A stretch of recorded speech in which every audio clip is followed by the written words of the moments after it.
नमस्कार दोस्तों।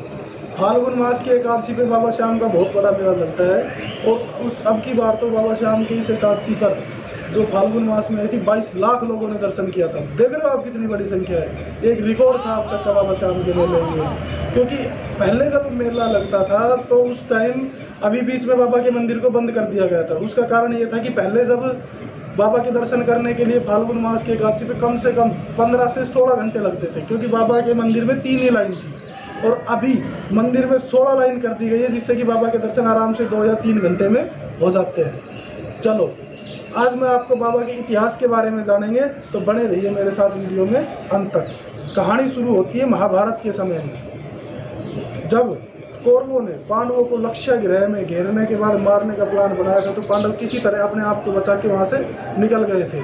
उसके बाद जब पांडव वहाँ से बचते बचाते मायावी वन में पहुँच जाते हैं, और मायावी वन का राजा जो राजा हिडिम्ब था, उन्होंने उसको क्या था कि उसको जो कोई मानव अपने उनके पास आता था तो उनको सुगंध आ जाती थी। तो जैसे ही पांडव मायावी वन में पहुँचते हैं तो राजा हिडिम्ब को सुगंध आ जाती है और वो समझ जाता है कि इस वन में कोई ना कोई इंसान आ चुका है। तो अपनी बहन हिडिम्बा को बोलता है कि आप जाओ और जाके देख के आओ कि यहाँ कौन इंसान आया है, हम उनका भोजन करेंगे।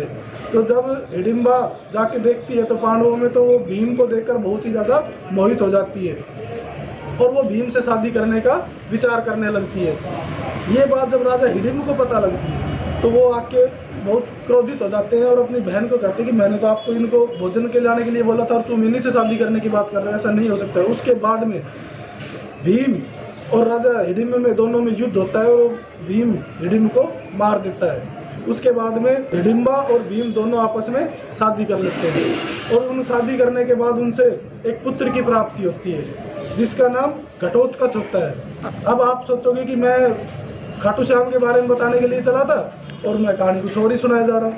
साथियों, खाटू श्याम जी की कहानी है वो महाभारत से चलती है। जब घटोत्कच के पैदा होने के बाद घटोत्कच की शादी कंटकटा से हो जाती है और उन दोनों से भी एक पुत्र होता है जिनका नाम होता है बर्बरीक, और जो बर्बरीक था वही आगे चलकर बाबा खाटू श्याम। तो जब महाभारत का युद्ध चल रहा था तो कंटकटा ने अपने बेटे बर्बरीक को बोला कि जाओ और आप भी युद्ध में जाओ और अपने परिवार की सहायता करो।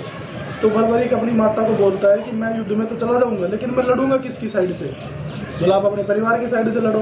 बोले मैं अपने परिवार वालों को तो जानता ही नहीं। तो कंटकटा ने सोचा कि पांडव 5 है, कौरव 100 है, तो जाहिर सी बात है पांडव ही युद्ध में हारे, तो आपको हारता हुआ दिखे आप उसी की साइड से युद्ध कर लेना। बर्बरीक वहाँ से चला जाता है। मैं आपको बताता चलूँ, बर्बरीक के पास देवी के शक्ति थी, जिसके देवी की आराधना करने के बाद उसको 3 बाण मिले हुए थे। वो उन तीनों बाणों से किसी को भी किसी भी युद्ध में एक ही बाण से किसी भी सेना को हरा सकता था और उसका बाण भी उसके पास वापस आ जाता था, और उसके साथ साथ युद्ध में ना हारने का भी उसको वरदान प्राप्त था।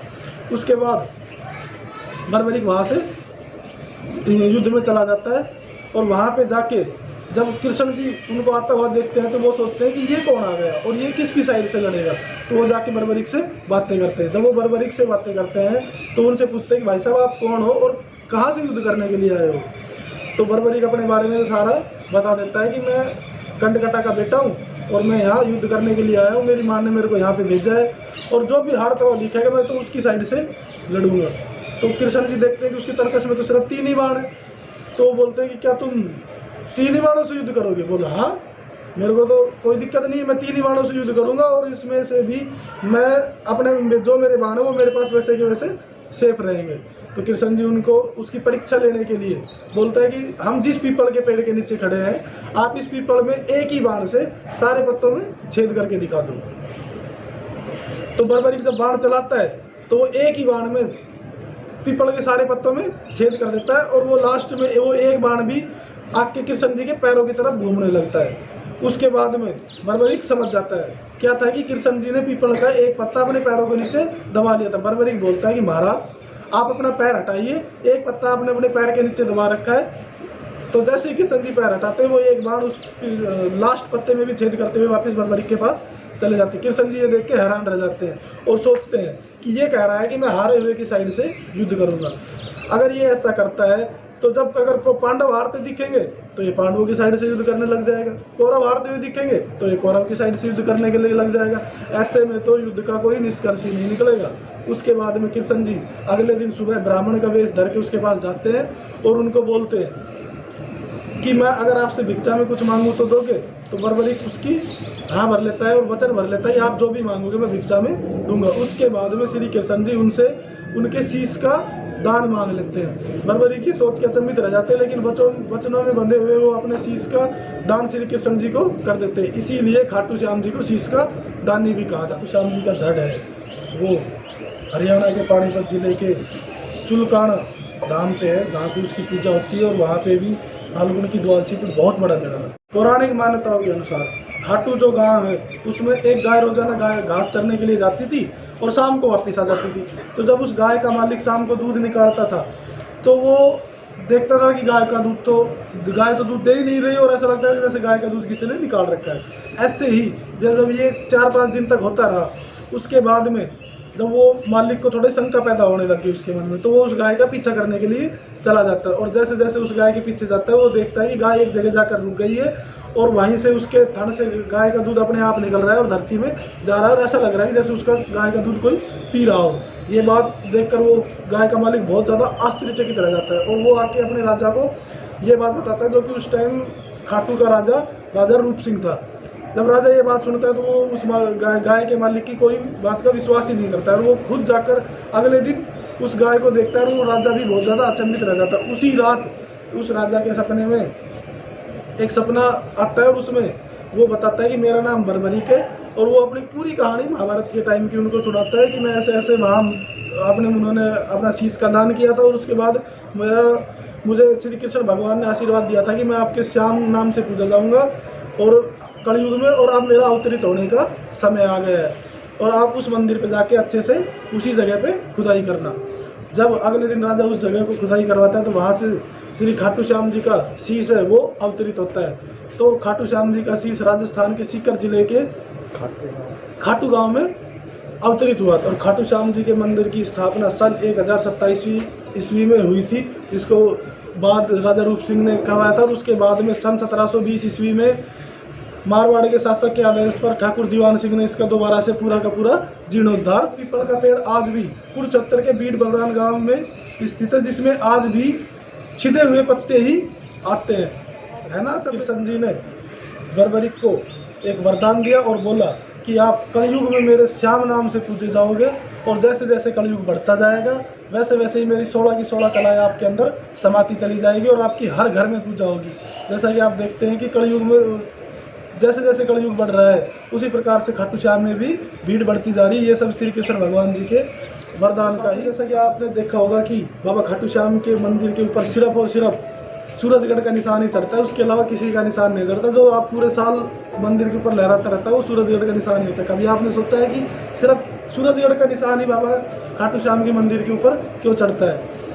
दरअसल जब अंग्रेजों के टाइम में बाबा खाटू श्याम जी की ख्याति बहुत ज़्यादा प्रसिद्ध हो रही थी तो उसको देखते हुए अंग्रेज थोड़ा घबरा गए थे। बाबा खाटू श्याम ने अंग्रेजों को भी डरा दिया था। उसके बाद अंग्रेज का एक अफसर आके बाबा खाटू श्याम के मंदिर के ऊपर ताला लगा देता है कि मंदिर में किसी को भी दर्शन करने की इजाज़त तक नहीं दी जाती है। उसके बाद में सूरजगढ़ से बाबा श्याम भगत मंगलाराम निशान लेके आता है और वो मंदिर पे ताला लगा हुआ देखता है, लेकिन वो तो हमेशा से ही निशान वहाँ चढ़ाता था।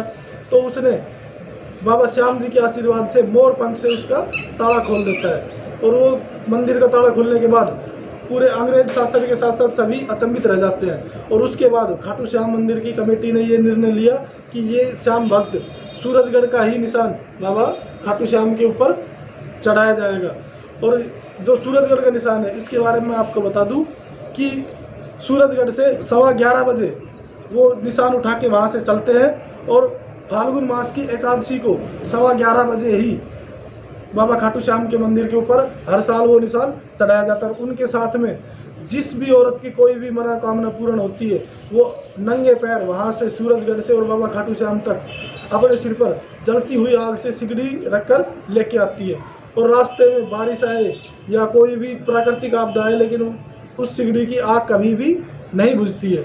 ये एक बाबा खाटू श्याम जी का बहुत बड़ा आशीर्वाद है। और इस पूरे सूरजगढ़ के निशान के जो लोग वहाँ से आते हैं, इसमें 10 से 15 हज़ार लोग कम से कम होते हैं। और इस साल 375वां निशान बाबा खाटू श्याम मंदिर के ऊपर। आपने देखा होगा कि बाबा का श्रृंगार कितना मनमोहक और कितना सुंदर होता है। इसीलिए बाबा की एक झलक पाने के लिए तो लोग 3-3 घंटे तक लाइन में लग के बाबा तक पहुँचते हैं, क्योंकि बाबा को देख के जो मन को अति शांति मिलती है वो दुनिया में कहीं नहीं मिलती। तो आपने कभी सोचा कि बाबा को श्रृंगार में क्या क्या वस्तुएं यूज होती है? आइए मैं आपको बताता हूँ। बाबा के श्रृंगार में फूल, छड़ी, इलायची, गरुड़, चंदन, मोरपंख और पंचमेवा का यूज किया जाता है। अब मैं इन सभी चीज़ों के बारे में आपको विस्तार से बताता हूँ। सबसे पहले मैं आपको फूल के बारे में बताता हूँ। बाबा के श्रृंगार उपयोग में लिए जाते हैं, वो अलग अलग शहरों से 5 तरह के फूल, 100 किलो फूल बाबा के श्रृंगार के लिए मंगवाए थे। और जो बाबा को खाटू नगरी का राजा भी बोला जाता है, इसीलिए बाबा के पास में एक छड़ी हमेशा रहती है, क्योंकि माना जाता है कि राजा अपने पास में एक छड़ी रखता था। इलायची की एक माला जो है वो बना के बाबा को इलायची की पहनाई जाती है, क्योंकि इलायची जो है वो शुभ का प्रतीक है और इलायची नेगेटिव एनर्जी को दूर करती है और पॉजिटिव एनर्जी को अपने पास रखती है, इसलिए बाबा को एक इलायची की माला पहनाई जाती है। और बाबा को श्री कृष्ण भगवान जी का स्वरूप माना जाता है। श्री कृष्ण भगवान जी विष्णु के अवतार थे, इसीलिए बाबा श्याम के पास गरुड़ को रखा जाता है। और बाबा श्याम को चंदन का लेप किया जाता है, क्योंकि चंदन जो वो बहुत ही शीतल और शक्तिवर्धक होता है, इसीलिए भगवान के शीश पर चंदन का लेप किया जाता है। जैसा कि मैंने आपको पहले भी बताया कि बाबा श्याम श्री कृष्ण जी के अवतार हैं, और इसीलिए बाबा को मोरपंख बहुत ही प्रिय है और उसकी माला बाबा को पहनाई जाती है। मोरपंख में नवग्रह का वास होता है। एकादशी पर पंचमेवा से बाबा का श्रृंगार न किया गया, ऐसा तो कभी हुआ ही नहीं है। पंचमेवा बाबा को बहुत ही प्रिय है और 1977 से लेकर 1990 तक पंचमेवा को भक्तों में बांटा भी जाता था प्रसाद के रूप में। लेकिन जैसे जैसे बाद में भीड़ ज़्यादा बढ़ने लगी तो इस चीज़ को बाद में बंद कर दिया गया, उसको पंचमेवा को प्रसाद के रूप में नहीं बांटा जाता। तो दोस्तों, ये थी हमारी बाबा श्याम की पूरे के पूरे इतिहास की कहानी। अगर आपको वीडियो पसंद आई तो वीडियो को लाइक करना, शेयर करना, सब्सक्राइब करना और अपना कोई भी अपने जो रिव्यू है वो कमेंट बॉक्स में ज़रूर देना। बहुत धन्यवाद।